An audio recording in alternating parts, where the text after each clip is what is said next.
সুপ্রভাত বন্ধুরা, সুপ্রভাত উসুলডুংরি থেকে। কালকে তোমরা জানো কলকাতা থেকে এইখানে এই অযোধ্যা হিল টপে আমরা এসেছি। কালকে প্রায় 320-25 কিলোমিটার মতো আমাদের রাইড হয়ে গেছে। তো আজকে এক অসাধারণ সূর্যোদয় দিয়ে আজকে দিনের শুরু। তো আমাদের এইখানে আসতে দেরি হয়ে গেল, এসে এখন মনে হচ্ছে খুবই মিস করেছি।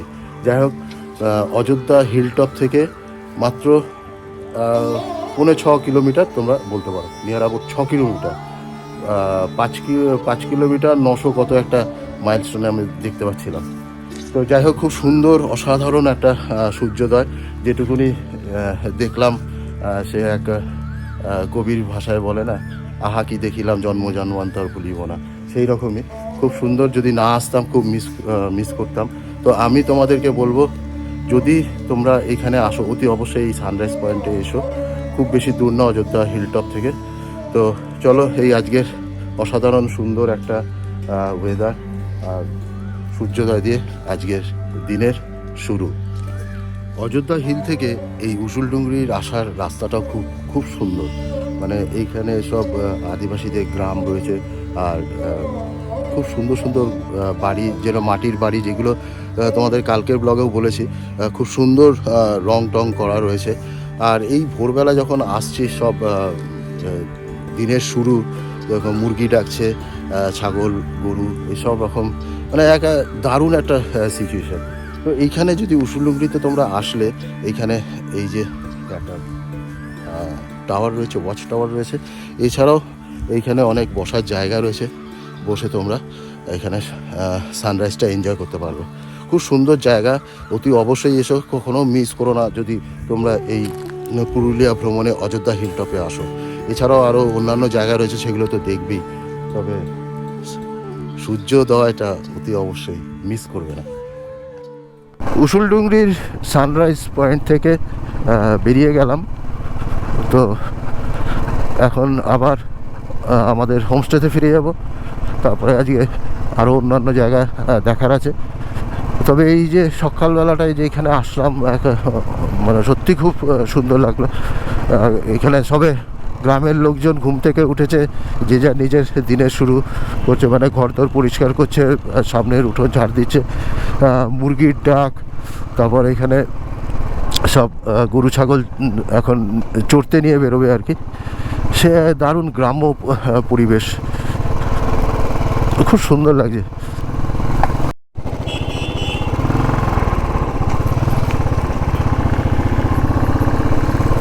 এখন বাজে 7:15। সানরাইজ পয়েন্ট থেকে এসে গেছি হোমস্টেতে।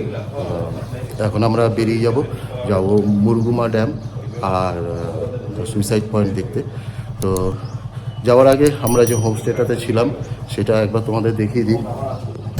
তো এই হচ্ছে ঘর, ডবল বেড, আর এইখানে পরিষ্কার পরিচ্ছন্ন টয়লেট আছে, গিজারের সুবিধা আছে, খুবই ভালো। এটা আমাদের পড়েছে 1000 টাকা করে পার নাইট।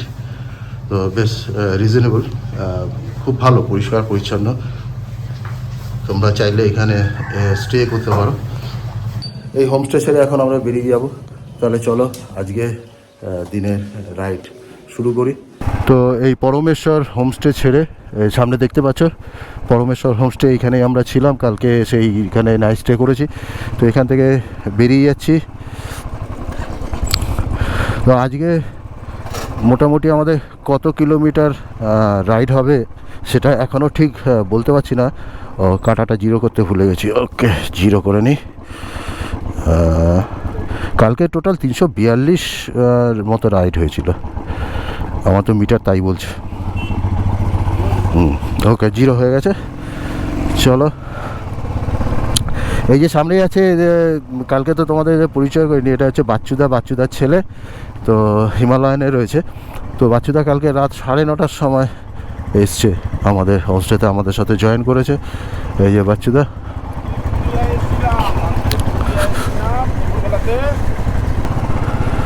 তো আজকে আমাদের প্রথম গন্তব্য বা দ্রষ্টব্য স্থান যাই বলো, সেটা হচ্ছে মুরগুমা ড্যাম। তো আমরা মুরগুমা যাচ্ছি। অযোধ্যা হিলটপ থেকে বা যেখানে আমরা ছিলাম যে হোমস্টে, ওখান থেকে প্রায় ধরতে পারো 17 কিলোমিটার মতো। হিলটপ থেকে আপার ড্যামের দিকে যেতেই তোমরা এই মোড়টা দেখতে পাবে। এখানে দেখো লেখা রয়েছে মুরগুমা ড্যাম 16 কিলোমিটার। আর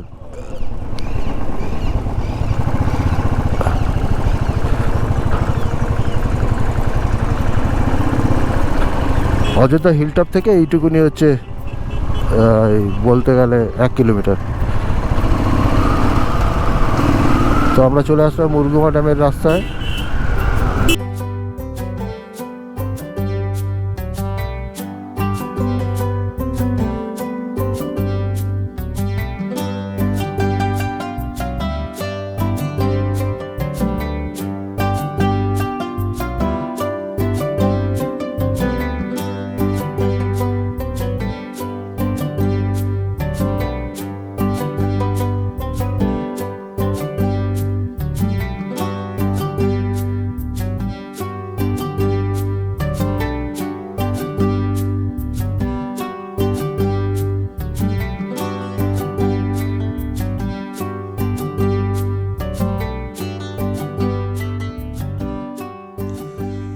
আমি এখন চলেছি মুরগুমা ড্যাম দেখতে।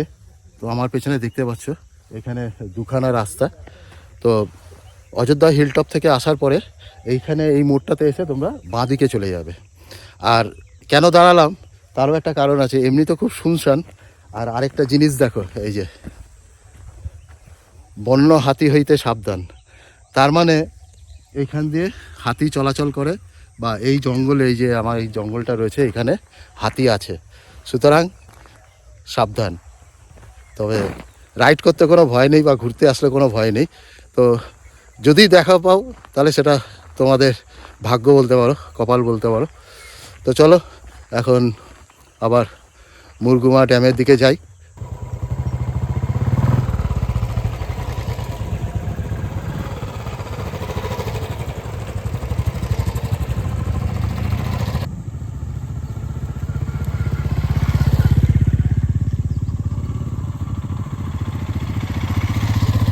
অযোধ্যা হিলটপ থেকে 16-17 কিলোমিটার রাইড করে পৌঁছে গেলাম মুরগুমা ড্যামে। সামনে দেখতে পাচ্ছ এটা হচ্ছে মুরগুমা ড্যাম।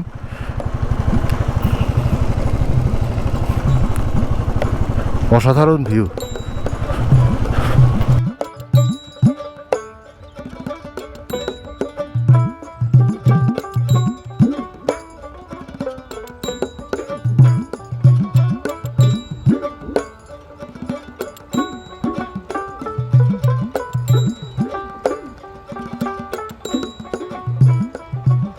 অযোধ্যা হিলটপ থেকে 16-17 কিলোমিটার রাইড করে এখন চলে এসেছি মুরগুমা ড্যামের উপরে। দেখতেই পাচ্ছ পেছনে এই ড্যামটা। এই ড্যামের কনসেপ্টটা ঠিক ওই অন্যান্য ড্যাম বলতে আমরা যেরকম বুঝি না, লক গেট থাকবে, একদিকে জলটাকে আটকায় আরেকদিকে জলটাকে ছাড়ে, এর কনসেপ্টটা সেরকম না। এর কনসেপ্টটা অ্যাকচুয়াল এই যে পুরো পেছনে বাঁধটা দেখতে পাচ্ছ, এটা দিয়ে এই জলটাকে আটকে রাখা হয়েছে। আর এই জলটা পানীয় জল হিসাবে ব্যবহার করা হয়। ওইখানে আমি একটু আগে গেছিলাম, ওখানে একটা বোট দেখলাম। আর এই জলটা চাষবাসের জন্যও ব্যবহার করা হয়। এই যে আমার পেছনে দেখতে পাচ্ছ, এই যে এটা একটা মোটর রুম, এটা এখন মোটর চলছে। আর এই পাইপ দিয়ে উল্টো দিকে এই যে এখানে নেমে গেছে পাইপটা, এই পাইপটা দিয়ে এবার এইদিকে সাপ্লাই হচ্ছে। তো এইটা চাষবাসের ক্ষেত্রে ব্যবহার করা হয় আর পানীয় জলের ক্ষেত্রে ব্যবহার করা হয়। তো এই হচ্ছে মুরগুমা ড্যাম। খুব সুন্দর জায়গা, আমার তো খুব ভালো লাগলো। তোমরাও আসতে পারো, দেখতে পারো। চতুর্দিকে ঘন সবুজ পাহাড় আর মধ্যিখানে একটা বিশাল জলাশয়। খুব সুন্দর জায়গা, খুব সুন্দর। মুরগুমা ড্যাম দেখা হয়ে গেল, এবার চলেছি খয়রাবেড়া ড্যাম দেখতে। তো গাড়িতে একটু পেট্রোল কম ছিল, এখানে লোকালের একটা দোকান দিয়ে পেট্রোল নিলাম। 115 টাকা নিল লিটারটা। তবে এখন গুগল অনুযায়ী যে রাস্তাটায় যাচ্ছি, জঙ্গলের ভিতর দিয়ে রাস্তা, তো দেখি ভালোই লাগছে রাস্তাটা। প্রথমে লোকালকে জিজ্ঞাসা করলাম, তারপর গুগল ম্যাপ অনুযায়ী এখন চলেছে এই রাস্তায়।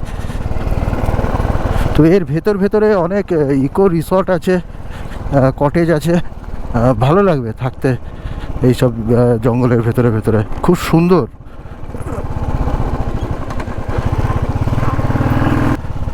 এটা হচ্ছে হিল কুইন ইকো রিসর্ট, পুরো ঘন জঙ্গলের ভিতরে রিসর্টটা, বেশ ভালোই দেখতে পাচ্ছি। মুরগুমা ড্যামটা দেখার জন্য আমরা একটা পাহাড় থেকে নিচের দিকে নেমেছিলাম। এখন খয়রাবেড়া ড্যামটা দেখতে যাচ্ছি, কিন্তু আমরা আবার একটা পাহাড়ের উপরে উঠছি। বেশ ভালোই চড়াই আছে, কিন্তু এখানে সব সিমেন্টের রাস্তা। দেখেছো কত চড়াই, খাড়ায়, এই যে খাড়াইটা দেখো।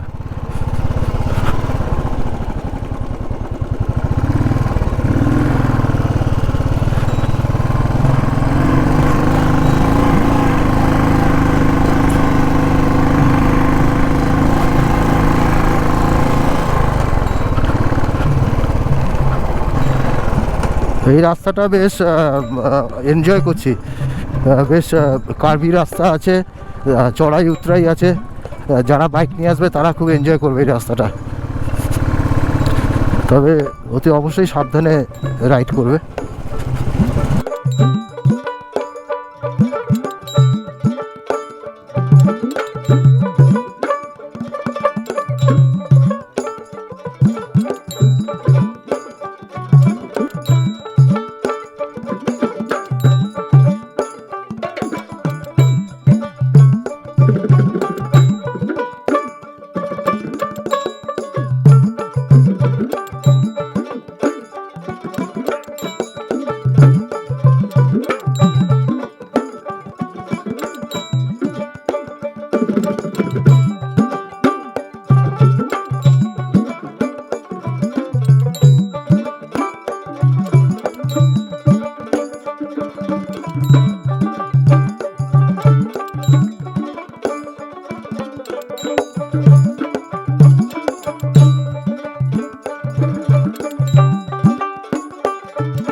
খয়রাবেড়া যাওয়ার পথে এই যে রাস্তাটা, এটা মানে পুরো ঘন জঙ্গলের ভিতর দিয়ে রাস্তা, কিন্তু এই রাস্তাটা ঢালাই রাস্তা, খুব সুন্দর।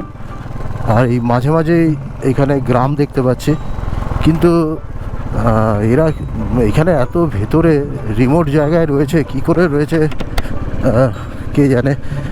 মানে কোনো রকম ট্রান্সপোর্টেশন নেই, দেখতেও তো পাচ্ছি না।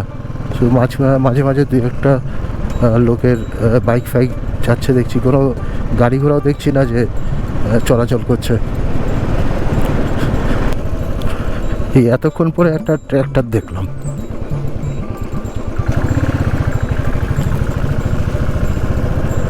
অবশেষে অনেক ঘন জঙ্গলের ভেতর থেকে রাইড করে এই পৌঁছালাম হচ্ছে খয়রাবেড়া ড্যামে। তো আমাদের লোকজন আগেই পৌঁছে গেছিল। এই হচ্ছে সামনে খয়রাবেড়া ড্যাম। চলো এবার একটু ঘুরিয়ে টুরিয়ে দেখাই।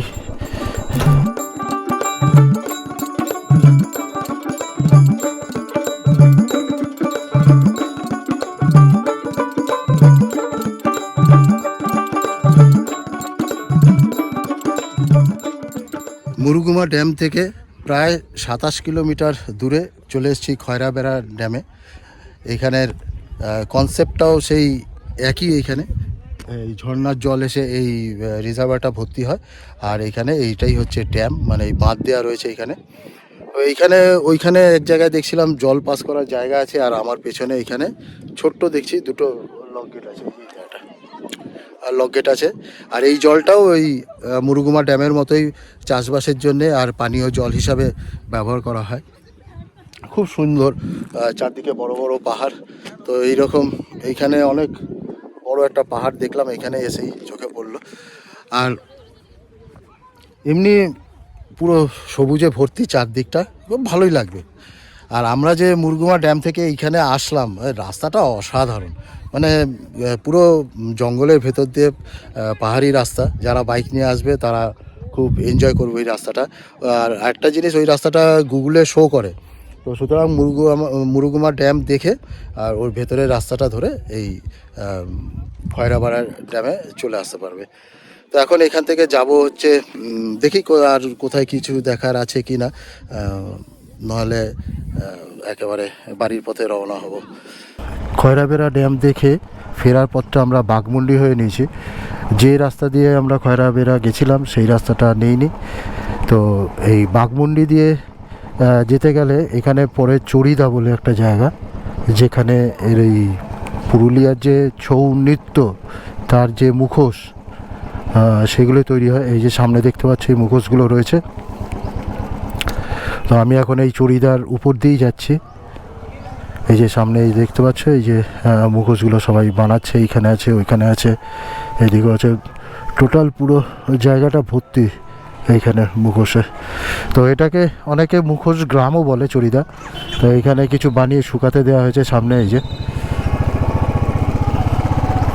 তোমরা দেখতে পাচ্ছ তোমাদের সামনেই রয়েছে, এই যে সব মুখোশ তৈরি হয়। এই যে এখানে সব মুখোশ ভর্তি।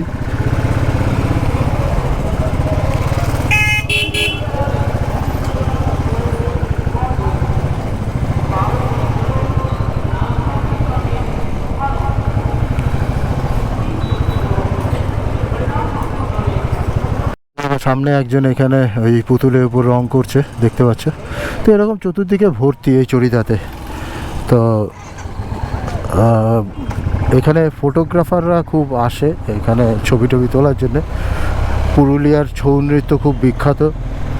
তারা যারা ছৌ নৃত্য করে তারা যে মুখোশ পরে সেটাই হচ্ছে এখানে বানানো হয়। এই যে এইসব রয়েছে এখানে, বিভিন্ন রকম দেব দেবীর মূর্তিও এখন বানাচ্ছে। এই জায়গাটার নাম হচ্ছে চড়িদা। এখন যে জায়গাটা দিয়ে যাচ্ছি এটা হচ্ছে বাঘমুন্ডি,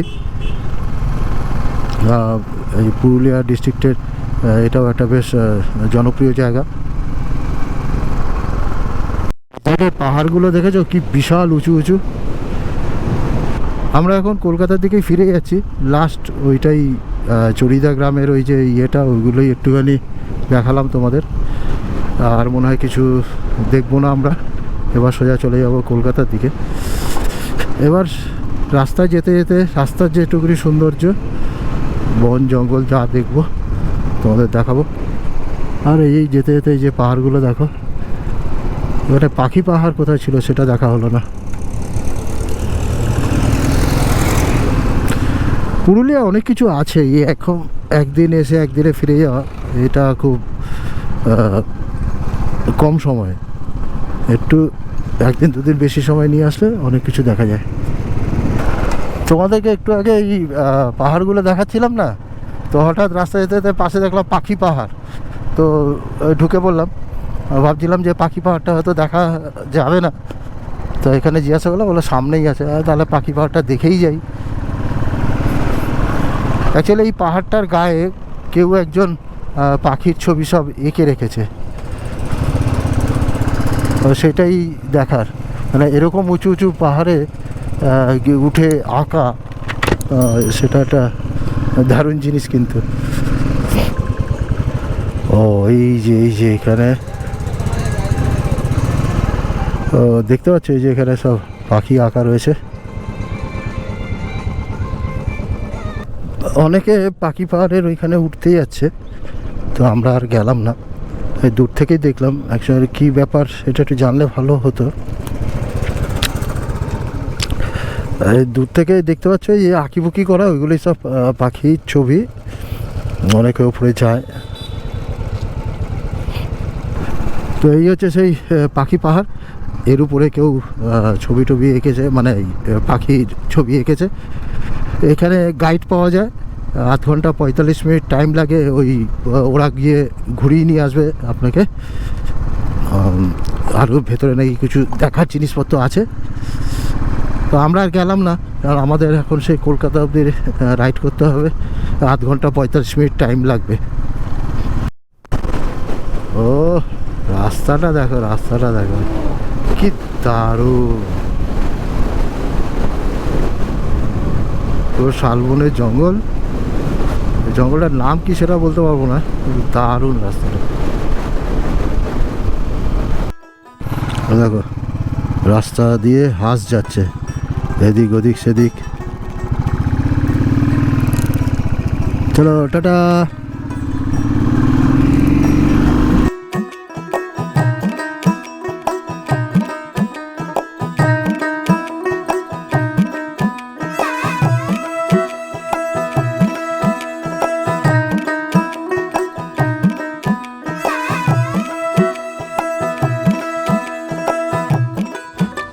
খয়রাবেড়া ড্যাম থেকে রাইড শুরু করে প্রায় 80-85 কিলোমিটার রাইড করেছি।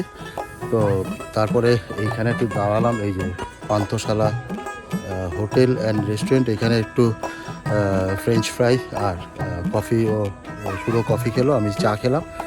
একটু জাস্ট একটা রিফ্রেশমেন্ট, একটু রেস্ট নিলাম। এবার আবার যাব বনলতা রিসর্টের। আগে আমাদের গ্রুপে ব্যালেন্স যারা রয়েছে তারা ওইখানে রয়েছে, ওইখানে খাবে দাবে। আর এখন এখান থেকে বনলতা যে হোটেলটা আছে ওইটা প্রায় 62 থেকে 65 কিলোমিটার ডিস্টেন্স আছে। তো যাই আবার ওইখানে দেখি বনলতা রিসর্টে গিয়ে দুপুরের লাঞ্চটা করব। সেই লাঞ্চ হবে মনে হচ্ছে সেই বিকাল 4:30 কি 5টার সময়। ওর পাশে একটা ধাবাতে ফ্রেঞ্চ ফ্রাই আর কফি খেলাম, চা খেলাম। আর এবার রাইড শুরু করছি। আর শুরুতে সামনের রাস্তাটা দেখো, তো দুদিক দিয়ে গাছে পুরো ঢেকে একটা কি দারুণ দেখাচ্ছে। ফেরবার পথে আবার জয়পুর জঙ্গলের মধ্যে চলে এসেছি। দেখতেই পাচ্ছ দুদিকে ঘন জঙ্গল। এখন বাজে প্রায় বিকাল 5:12 হয়ে গেছে। সামনেই আছে বনলতা রিসর্ট, ওখানে একটু দাঁড়াবো, কিছু খাওয়া দাওয়া করবো, করে আবার চলে যাব কলকাতার দিকে। তো এইবারকার মতো পুরুলিয়া রাইড এখানেই শেষ বলা যেতে পারে। তো বনলতাতে যাই, দেখি কি পাই খাবার। পৌঁছে গেছি বনলতা রিসর্টে। এখন সময় হয়েছে 6টা, অনেকক্ষণ আগেই পৌঁছেছিলাম। তো আগে যেখানে চা কফি খেলাম ওখান থেকে টানা চলে এসেছি এই রিসর্টে। ভেবেছিলাম আমাদের আগের যে গ্রুপটা রয়েছে তাদের সাথে দেখা হবে, কিন্তু এসে দেখি তারা অলরেডি বেরিয়ে গেছে। তো কী করবো, এখানে বসে একটা এগরোল নিয়েছি, এটা শেষ করব, করে এবার সোজা চলে যাব কলকাতার দিকে। তো আজকের ভিডিওটা আমি এখানেই শেষ করব, কেননা এরপরে আর দেখানোর কিছু নেই। এখন সোজা বাড়ি চলে যাব, পুরো অন্ধকার অলরেডি হয়ে গেছে। তো সকালের শুরুটা খুব আজকে সুন্দর হয়েছিল, আশা করি তোমাদের ভালো লাগবে। আর দুখানা ড্যাম দেখেছি, খয়রাবেড়া আর মুরুগুমা ড্যাম। তো যদি আজকে এই ভিডিওটা তোমাদের ভালো লাগে তাহলে লাইক, সাবস্ক্রাইব, কমেন্ট করতে ভুলো না। ভিডিওটা তাহলে এখানে শেষ করছি, দেখা হবে আবার পরে যদি কোথাও ঘুরতে যাই অন্য কোনো ভিডিওতে। ততক্ষণের জন্য টাটা।